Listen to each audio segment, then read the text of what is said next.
Halo teman-teman, pada kesempatan ini kita akan membahas tentang salah satu contoh kasus yang sering dipertanyakan oleh teman-teman di seputar dunia kerja terkait apakah boleh perusahaan mencicil THR karyawan.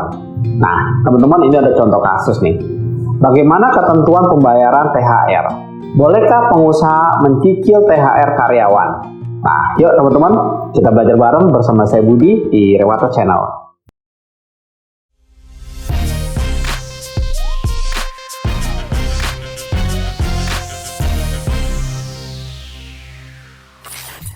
Kewajiban memberikan dan besaran THR, kita bahas ini.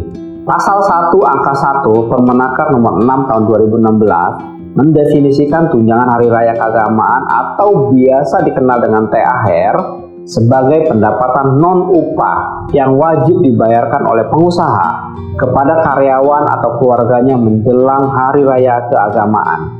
Dalam hal ini, yang dimaksud hari raya keagamaan adalah Hari Raya Idul Fitri bagi karyawan yang beragama Islam, Hari Raya Natal bagi karyawan beragama Kristen Katolik atau Kristen Protestan, Hari Raya Nyepi bagi karyawan yang beragama Hindu, Hari Raya Waisak bagi karyawan yang beragama Buddha, dan Hari Raya Imlek bagi karyawan beragama Konghucu. Nah, adalah wajib hukumnya bagi pengusaha untuk memberikan THR kepada pekerja yang telah mempunyai masa kerja 1 bulan secara terus-menerus atau lebih. Adapun mengenai pembayaran THR tahun 2023, pemerintah telah mengeluarkan SE Menaker nomor 2 tahun 2023. Dalam SE tersebut dinyatakan bahwa THR diberikan kepada karyawan yang mempunyai hubungan kerja dengan pengusaha berdasarkan PKWTT dan PKWT yang telah mempunyai masa kerja 1 bulan secara terus-menerus atau lebih. Nah, teman-teman, besarnya THR atau besaran THR ditetapkan sebagai berikut. Yang pertama, karyawan yang masa kerjanya 12 bulan secara terus-menerus atau lebih diberikan sebesar 1 bulan upah.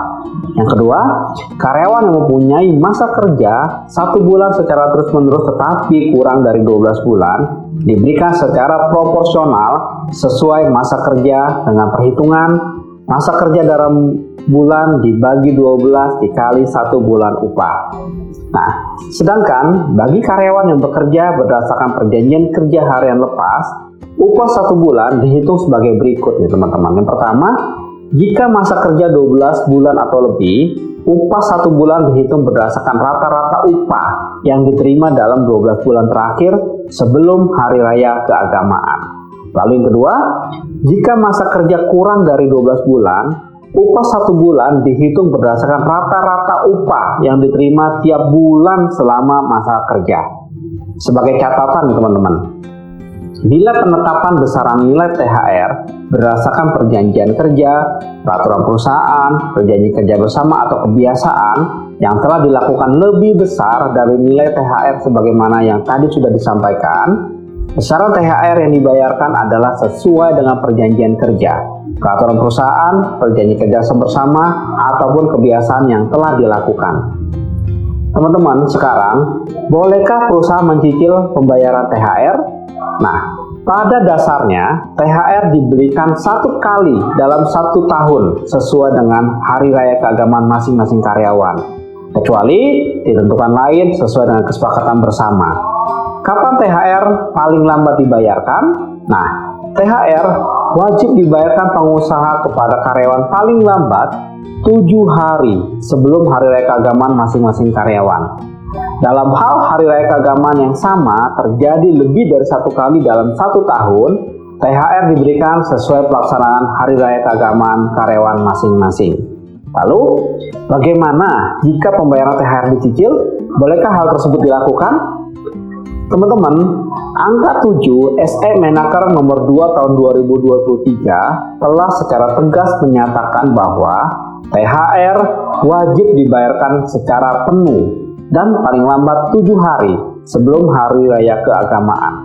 Bahkan, jika timbul pertanyaan kapan THR dibayarkan, ada imbauan kepada perusahaan atau pengusaha agar membayar THR lebih awal sebelum jatuh tempo kewajiban membayar THR. Nah, disaharikan dari Menaker, pembayaran THR 23 tidak boleh dicicil. Menteri Ketenagakerjaan Ida Fauzia menegaskan bahwa THR harus dibayarkan penuh, tidak boleh dicicil. Perusahaan harus taat pada ketentuan pembayaran tersebut. Dengan demikian, jelas bahwa THR harus dibayarkan secara penuh dan tidak boleh dibayar dengan cara cicil. Nah, sekarang teman-teman, jika pengusaha terlambat atau tidak membayar THR itu bagaimana? Pengusaha yang terlambat untuk membayarkan THR dikenai denda sebesar 5% dari total THR yang harus dibayar sejak berakhirnya batas waktu kewajiban pembayaran. Namun, pengenaan denda tersebut tidak menghilangkan kewajiban pengusaha untuk tetap membayar THR kepada karyawan. Denda ini selanjutnya dikelola dan dipergunakan untuk kesejahteraan karyawan yang diatur dalam peraturan perusahaan atau perjanjian kerja bersama. Sedangkan bagi pengusaha yang tidak membayar THR kepada karyawan, maka yang bersangkutan dapat dikenai sanksi administratif berupa teguran tertulis, pembatasan kegiatan usaha, penghentian sementara sebagian atau seluruh area produksi, dan pembekuan kegiatan usaha. Oke, teman-teman, sampai di sini dulu waktu kita untuk belajar bareng. Semoga hal ini bermanfaat untuk kita semua. Sampai jumpa lagi di sesi berikutnya bersama saya Budi di Rewata Channel. Terima kasih.